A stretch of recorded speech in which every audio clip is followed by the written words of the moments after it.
الحمد لله نحمده ونستعينه ونستغفره ونؤمن به ونتوكل عليه ونعوذ بالله من شرور أنفسنا ومن سيئات أعمالنا من يهده الله فلا مضل له ومن يضلله فلا هادي له ونشهد أن لا إله إلا الله وحده لا شريك له ونشهد أن سيدنا ونبينا ومولانا محمدا عبده ورسوله صلى الله تعالى على خير خلقه محمد وآله وأصحابه أجمعين أما بعد فأعوذ بالله من الشيطان الرجيم بسم الله الرحمن الرحيم قد أفلح من تزكى وذكر اسم ربه فصلى بل تؤثرون الحياة الدنيا والآخرة خير وأبقى إن هذا لفي الصحف الأولى صحف إبراهيم وموسى صدق الله مولانا العظيم وصدق رسوله النبي الكريم ونحن على ذلك من الشاهدين والشاكرين والحمد لله رب العالمين. بزرگان محترم اور برادران عزیز،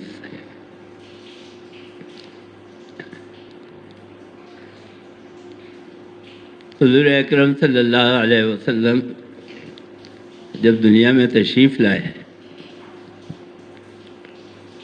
تو آپ کی بحیثیت نبی اور پیغمبر 3 ذمہ داریاں تھیں.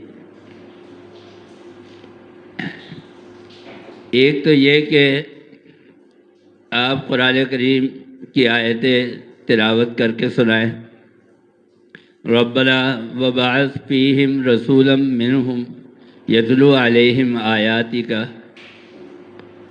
ویعلمہم الکتاب والحکمہ. اور دوسری چیز یہ کہ قرآن کی حکمت کی تعلیم دے. وَيُعَلِّمُهُمُ الْكِتَابَ وَالْحِكْمَةَ وَيُزَكِّيهِمْ. اور تیسری چیز یہ تھی کہ آپ تزکیہ فرمائیں. اور تزکیہ کے معنی ہیں پاک کرنا، صاف کر دینا. جس طرح برتن کو مانج کر شیشے کی طرح چمکا دیا جاتا ہے، اسی طرح انسان کے نفس کو پاک کرنا ہے. اور جب انسان کا نفس پاک ہو جاتا ہے تو اس کو عبادت میں بھی لذت آنے لگتی ہے، اس کو ذکر کے اندر بھی لذت آنے لگتی ہے، اور اس کو دنیا کے اندر جتنے بھی احکام ہیں اس پر عمل کرنے میں بھی لذت آنے لگتی ہے.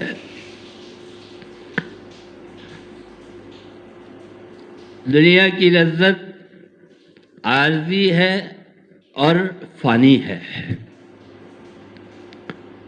اور جو آدمی دنیا کے اندر مگن ہو جاتا ہے وہ اللہ سے غافل ہو جاتا ہے، اور جو دنیا سے غافل ہو جاتا ہے وہ اللہ کے ذکر کی لذت میں مگن ہو جاتا ہے، اس کو عبادت میں بھی مزہ آئے گا، اس کو اللہ کے ذکر میں بھی مزہ آئے گا۔ اور یہی وجہ ہے کہ اہل اللہ نے اللہ والا بننے کے لیے بادشاہت کو اور سلطنت کو بھی لات مار دی، تخت اور تاج کو بھی خیر بات کہہ دیا۔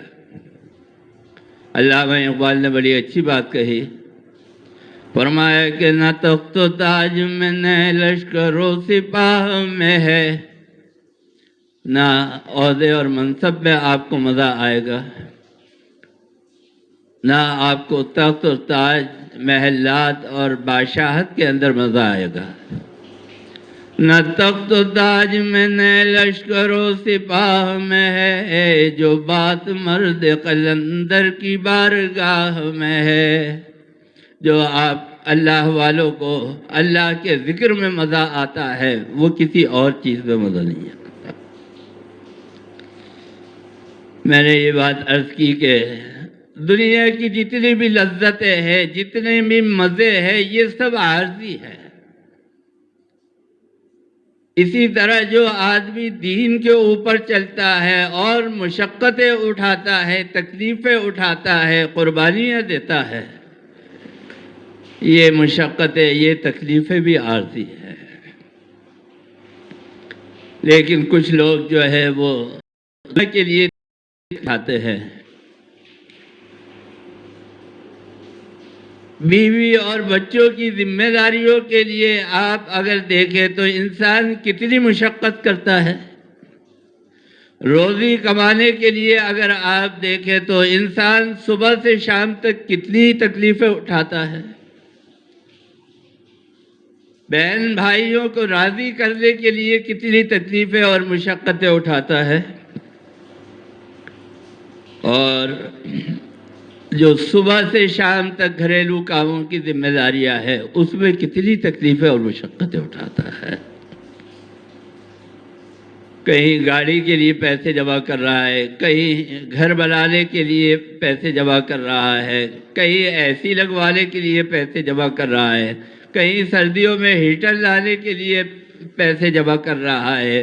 معلوم ہوتا ہے کہ انسان جو ہے وہ گھن چکر بنا ہوا ہے، جبکہ یہ لذتیں، یہ راحتیں، یہ سب عارضی ہیں۔ خواجہ صاحب کا شعر یاد آ گیا، فرمایا کہ فکر دنیا تجھ کو صبح و شام ہے، فکر دنیا تجھ کو صبح و شام ہے، اس سے غفلت ہے جو اصلی کام ہے، اور کچھ دنوں سیل مشقت دین کی، کچھ دنوں سیل مشقت دین کی، پھر تو بس آرام ہی آرام ہے۔ جب انسان اس دنیا سے اللہ کے پاس جاتا ہے اور نیک اعمال کر کے اللہ کی بارگاہ میں حاضر ہوتا ہے تو اللہ تعالیٰ پھر اس کو راحت اور آرام دیتا ہے۔ حدیث شریف میں آتا ہے کہ انسان جب قبر کے اندر سوالوں کے جواب دے دیتا ہے، ایک مومن اور مسلمان جب امتحان میں کامیاب ہو جاتا ہے تو حدیث میں آتا ہے کہ فرشتے ان الفاظ کے ساتھ اس مردے کو، قبر والے کو یہ خوشخبری دیتے ہیں کہ تو اس طرح سے اب آرام سے سو جا قبر کے اندر جس طرح دلہن حجلہ عروسی میں سو جاتی ہے، اس طرح آرام سے سو جا۔ میں یہ بتا رہا تھا کہ دنیا کی تکلیفیں یہ بھی عارضی ہیں۔ اگر دین کے لیے آدمی مشقت کرے، دین کے لیے تکلیفیں اٹھائے، اللہ کے احکامات پر عمل کرنے کے لیے تکلیفیں اٹھائے تو یہ تکلیفیں ایک نہ ایک دن ختم ہو جائیں گی، لیکن اگر دنیاوی لذتوں کو حاصل کرنے کے لیے اگر دن رات ایک کر کے تکلیفیں اٹھائے گا تو یہ دنیا عارضی اور فانی ہے، ختم ہو جانے والی ہے۔ حکیم اختر صاحب نے بڑی اچھی بات فرمایا کہ ہم نے فانی ڈوبتے دیکھی ہے نبض کائنات، یہ کائنات جو ہے یہ اس کی نبض ڈوب رہی ہے، معلوم ہوتا ہے دنیا جو ہے اپنے اختتام کے اوپر جا رہی ہے۔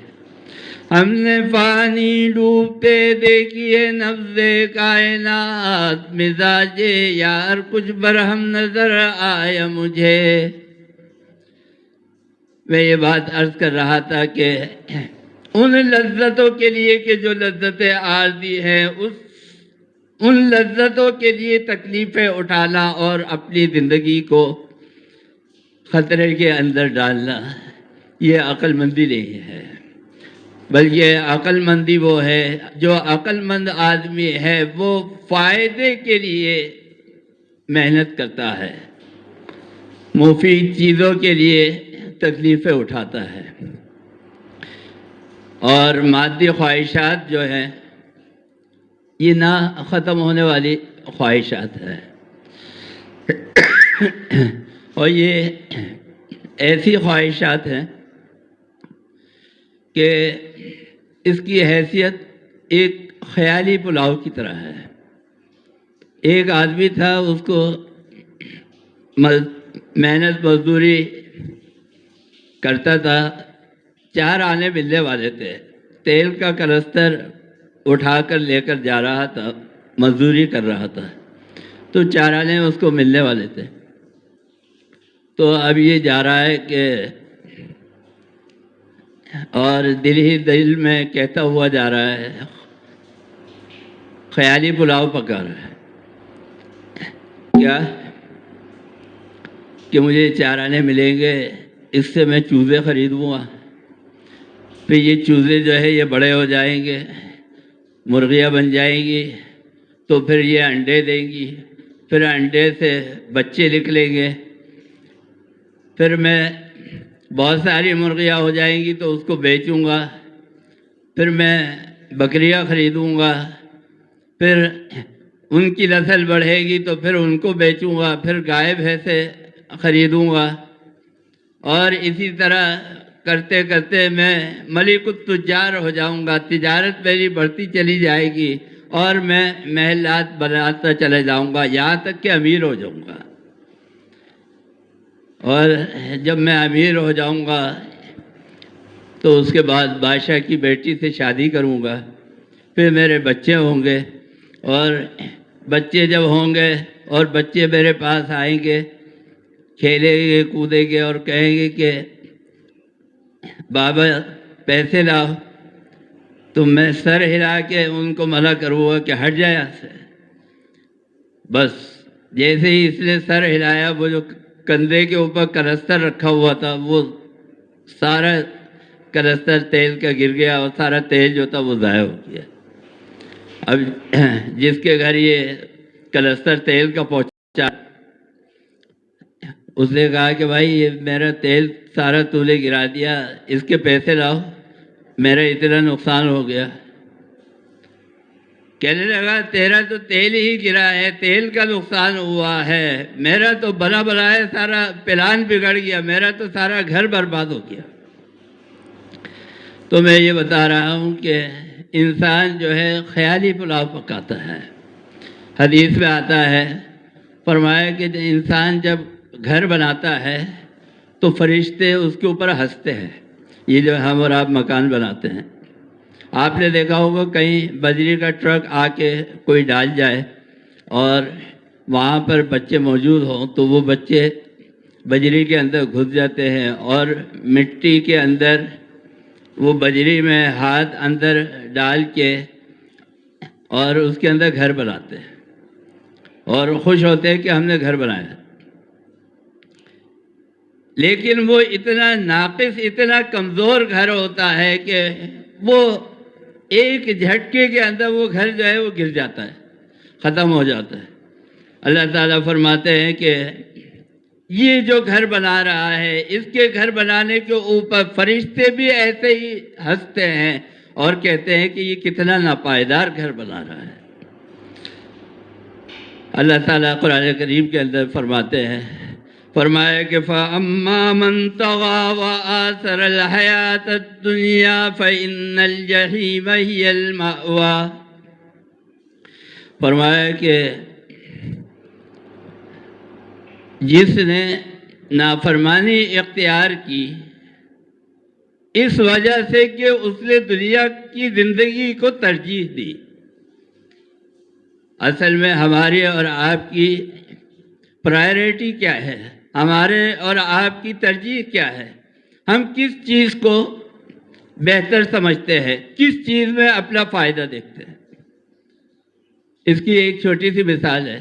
آپ کے گھر میں بچے ہیں، آپ ترجیح یہ رکھتے ہیں کہ میں اپنے بچے کو اچھی تعلیم دوں گا، انگلش میڈیم اسکول کے اندر پڑھاؤں گا، یہ پڑھے لکھے گا، MBA کرے گا، ماسٹر کرے گا، قابل ہو جائے گا، اس کے بعد اس کو اچھی نوکری ملے گی، باہر چلا جائے گا۔ یہ آپ پلان بناتے ہیں۔ کبھی کسی نے یہ سوچ اختیار کی، کسی نے یہ پلان بنایا کہ بھائی میں اپنے بچے کو حافظ قرآن بناؤں گا، عالم بناؤں گا، مفتی بناؤں گا؟ نہیں، اس لیے کہ بظاہر اس کو اس کے اندر فائدہ نظر نہیں آ رہا۔ تو ہماری پرائرٹی کیا ہے؟ دنیا ہے یا آخرت؟ یہ ہے دیکھنے کی چیز۔ اللہ تعالیٰ فرماتے ہیں جس نے دنیا کی زندگی کو ترجیح دی اور اس کی وجہ سے وہ نافرمانی کے اندر مبتلا ہو گیا تو ایسے شخص کے لیے گھاٹا اور نقصان ہے، اور فَإِنَّ الْجَحِيمَ هِيَ الْمَأْوَىٰ، وہ پھر جہنم کے اندر جائے گا۔ حضرت عبداللہ ابن مسعود رضی اللہ تعالی عنہ بڑے جلیل القدر صحابی ہے، اور یہ اپنے زمانے کے اجل صحابہ میں سے ہے، یعنی صاحب فتویٰ عالم، جس طرح ہمارے یہاں آج کل ہوتا ہے۔ ایک تو عالم ہے، مسئلے مسائل معلوم ہے، دین کا علم رکھتا ہے، لیکن ایک عالم وہ ہے کہ جو صاحب فتویٰ عالم ہے، فتویٰ دے سکتا ہے، اس کے اوپر اپنی رائے قائم کرتا ہے۔ تو عبداللہ ابن مسعود جو ہے وہ بڑے جلیل القدر صحابی ہے۔ حضور اکرم صلی اللہ علیہ وسلم نے ایک مرتبہ ان سے فرمایا کہ اپنی جائیدادیں مت بنانا، اپنی جائیدادیں مت بناؤ، اس لیے کہ یہ تمہیں دنیا کی طرف راغب کر دے گی۔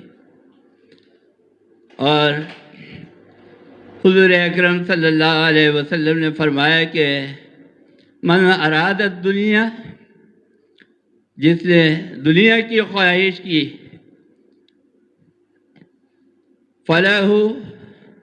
فلاح الدنیا، اللہ تعالیٰ اس کو دنیا عطا فرما دیتے ہیں۔ ومن اراد الآخرہ، اور جس نے آخرت کی خواہش کی، فلاح الآخرہ، اللہ تعالیٰ اس کو آخرت کی نعمتیں عطا فرما دیتے ہیں۔ اور ایک حدیث میں آپ صلی اللہ علیہ وسلم نے فرمایا الدنیا حرام علی اہل الآخرہ، دنیا حرام ہے اہل آخرت پر، آخرت اختیار کرنے والوں پر۔ اور آپ صلی اللہ علیہ وسلم نے فرمایا کہ والآخرۃ حرام اہل الدنیا، اور دنیا والوں پر آخرت حرام ہے۔ یعنی جس نے دنیا کی طرف رغبت اختیار کی، جس نے دنیا کو اختیار کیا تو اس کے اوپر آخرت حرام ہے، اس کو آخرت کی نعمتیں نہیں ملے گی۔ اور جس نے آخرت کو اختیار کیا وہ دنیا اس کے اوپر حرام ہے، اس کو دنیا کی نعمتیں نہیں ملے گی۔ اور فرمایا کہ وَهُمَا حَرَامٌ أَهْلِ اللَّهِ، اور جو اولیاء اللہ ہے، اللہ والے ہیں، فرمایا کہ ان کے اوپر دونوں چیزیں حرام ہیں، دنیا بھی اور آخرت بھی۔ اب آپ کہیں گے یہ کیسی بات ہے کہ ان کے اوپر دنیا بھی حرام اور آخرت بھی حرام؟ یہ اس لیے فرمایا، حضور اکرم صلی اللہ علیہ وسلم کی ایک حدیث ہے، فرمایا کہ طالب الدنیا جاہل، جو دنیا کا طالب ہوتا ہے وہ جاہل ہے۔ طالب الدنیا مردود، اس کا نتیجہ کیا ہے؟ وہ مردود ہے۔ اور طالب العقبہ غافل، یعنی جو دنیا سے غافل ہو جاتا ہے، جو آخرت کو پاتا ہے، وہ کیا ہے؟ طالب العقبہ مسعود، یعنی وہ نیک بخت ہے، وہ سعادت مند ہے، اس کے لیے سعادت ہے۔ اور آپ نے فرمایا کہ طالب المولا کامل، اور جو کامل ہو جاتا ہے، یعنی دنیا کو بھی چھوڑتا ہے اللہ کے لیے اور آخرت کو بھی چھوڑتا ہے اللہ کے لیے، زندگی گزارتا ہے صرف اللہ کے لیے۔ ایک دفعہ ایک شخص سے اللہ تعالیٰ نے پوچھا تمہاری خواہش کیا ہے؟ میں تم سے راضی ہو گیا، میں تم سے خوش ہو گیا، بتاؤ تو کیا چاہتا ہے؟ یہ حدیث قدسی ہے۔ تو اللہ تعالیٰ سے یہ بندہ کہتا ہے کہ میں چاہتا ہوں یہ کہ کچھ نہیں چاہتا، یعنی میری خواہش یہ ہے کہ میں کچھ نہیں مانگتا، مجھے کچھ نہیں چاہیے، میں چاہتا یہ ہوں کہ میں کچھ نہیں چاہتا۔ تو اللہ تعالیٰ نے فرمایا کہ پھر عبادت اور بندگی کیوں کرتا ہے؟ تو وہ کہتا ہے کہ عبادت اور بندگی تو میں اس لیے کرتا ہوں کہ میں بندہ ہوں اور بندے کا کام ہی عبادت اور بندگی کرنا ہے، عبادت نہ کروں تو کیا کروں؟ میں یہ بتا رہا ہوں کہ جو آدمی کامل ہو جاتا ہے، بس وہ اس لیے نہیں کہ مجھے آخرت میں جنت کی نعمتیں ملے گی، بلکہ وہ اللہ کی رضا کے لیے، اللہ کی خوشنودی کے لیے کام کر رہا ہے۔ تو جو اللہ کی خوشنودی کے لیے کام کر رہا ہے وہ ہے طالب المولا محمود، وہ اللہ کی نظر میں محمود ہے۔ اللہ تعالیٰ اس کی تعریف بیان کرتے ہیں، اللہ تعالیٰ اس کے لیے حمد کرتے ہیں۔ میں یہ بتا رہا تھا کہ دنیا اور دین، اگر آپ اس کی ایک مثال لیں، اس معنی میں کہ ہم یہ چاہتے ہیں کہ دین کو بھی لے کر چلیں، یعنی اگر آپ کسی مڈل کلاس آدمی سے پوچھے جو نماز روزے کا بھی پابند ہو اور جو دنیا بھی ساتھ ساتھ چلاتا ہو، ایک تو دنیا ہے ضرورت، یعنی اتنا کپڑا کہ جو انسان کے جسم کو ڈھانک دے، جو اتنا پاک صاف ہو کہ آدمی اس کے اندر عبادت کر لے، یہ تو ضرورت ہے۔ اور اس کے بعد کپڑا ایسا ہو کہ ریشمین ہو، کلف والا ہو، مہنگا ہو، خوبصورت ہو، یہ ضرورت نہیں ہے۔ تو میں یہ بتا رہا تھا کہ ایک ہے ضرورت اور ایک ہے عیش و عشرت۔ تو بہت سارے لوگ، ان کے خیال میں یہ ہوتا ہے کہ دنیا بھی ساتھ ساتھ چلانی چاہیے اور آخرت بھی ساتھ ساتھ چلانی چاہیے۔ تو کسی نے اس کی بڑی اچھی مثال دی، فرمایا کہ دنیا اور دین یہ سوکن ہے۔ سوکن آپ کو پتہ ہے؟ کسی کی دو بیویاں ہوں اب ایک بیوی دوسری بیوی کو برداشت نہیں کرتی، بس جہاں شوہر پہلی بیوی کے پاس جاتا ہے، دوسری بیوی کہتی ہے کہ بس تم تو اسی پہ مرتے ہو، تم تو ہر وقت اسی کے پاس رہتے ہو، مجھے تو پوچھتے ہی نہیں ہو۔ اور اگر دوسری بیوی کے پاس جاتا ہے تو پہلی بیوی جو ہے وہ ناراض ہوتی ہے، ہاں میں تو کچھ ہوں ہی نہیں، سب کچھ تو یہی ہے۔ اچھا، ہمارے یہاں خاص طور پہ شہری علاقوں میں دوسری شادی کا یعنی دو بیویاں ایک ساتھ رکھنے کا تصور جو ہے وہ تو بہت کم ہے، لیکن اور دوسرے ممالک میں آپ جائیے، وہاں پہ خاص طور پہ عرب کے اندر، وہاں مولانا اعتراف اللہ صاحب نے بتایا، فرمانے لگے میں جب وہاں پہ گیا، ایک عربی سے ملاقات ہوئی، بات چیت ہوئی، تو اس نے پوچھا کہ آپ کی کتنی وائف ہیں، آپ کی کتنی ازواج ہیں؟ تو مولانا صاحب نے کہا کہ بھائی فقط ایک ہی ہے۔ تو کہنے لگا انتا غریب، تم تو مفلس ہو، غریب آدمی۔ تو میں یہ بتا رہا ہوں کہ یہاں تو خیر یہ معاملہ پھر بھی ایسا ہے، لیکن میں یہ بتا رہا ہوں مثال دین اور دنیا کی ایسی ہے جیسے سوکن بیوی، ایک بیوی اگر آپ رکھے تو دوسری جو ہے وہ برداشت نہیں کرتی۔ تو اگر آپ واقعتاً اللہ سے ملنا چاہتے ہیں اور اللہ کو پانا چاہتے ہیں تو پھر آپ کو دنیا چھوڑنی پڑے گی، جس طرح اہل اللہ۔ اور اگر آپ دنیا کمانا چاہتے ہیں تو پھر مکمل آخرت آپ کے پاس نہیں آئے گی۔ آخری بات کہہ کر میں ختم کرتا ہوں۔ حضرت مولانا جلال الدین رومی رحمۃ اللہ علیہ نے اپنی مثنوی کے اندر ایک واقعہ لکھا ہے اور ایک مثال دی ہے سمجھانے کے لیے۔ فرمایا کہ ایک مرتبہ میں مراقبے کے اندر تھا تو یہ دنیا، کائنات، یہ ایک دلہن کی شکل کے اندر میرے سامنے آئی مراقبے میں۔ تو مولانا جلال الدین رومی رحمۃ اللہ علیہ نے پوچھا کہ تیرا نام کیا ہے؟ اس نے کہا لوگ مجھے دنیا کے نام سے پکارتے ہیں۔ تو مولانا جلال الدین رومی رحمۃ اللہ علیہ نے اس سے پوچھا کہ تو بڑی خوبصورت ہے،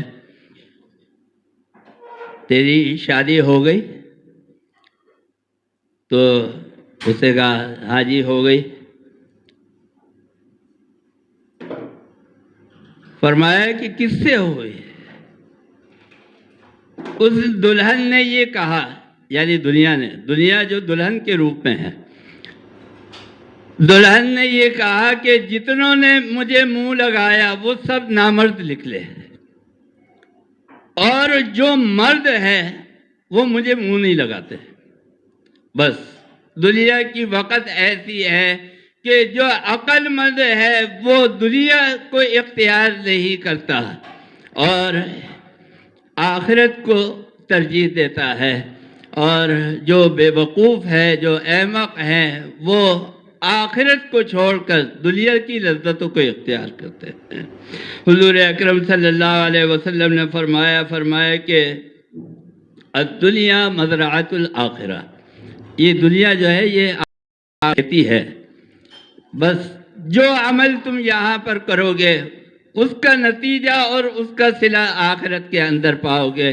اگر تمہارا عمل یہاں پر اچھا ہوگا تو آخرت میں بھی تمہیں اچھا نتیجہ ملے گا، اور اگر تمہارا عمل یہاں پر خراب ہوگا، یہاں پر اگر تم چیٹنگ کرو گے، اگر یہاں پر دھوکہ دہی کرو گے تو پھر وہاں پر بھی جہنم کی آگ کے اندر جلنا پڑے گا۔ دعا کیجئے کہ اللہ تعالی ہمیں اور آپ کو سب کو سیدھے راستے پر چلنے کی توفیق عطا فرما۔ اللہم ارنا الحق حقا وارزقنا اتباعہ وارنا الباطل باطلا وارزقنا اجتنابہ، وصلی اللہ تعالی علی خیر خلقہ۔ مولانا اعتراف اللہ صاحب کی نواسی ICU کے اندر ہے، دعا کیجئے کہ اللہ تعالیٰ اس کو بھی اور جتنے بھی لوگ اسپتالوں کے اندر بیمار ہیں سب کو صحت و تندرستی عطا فرما۔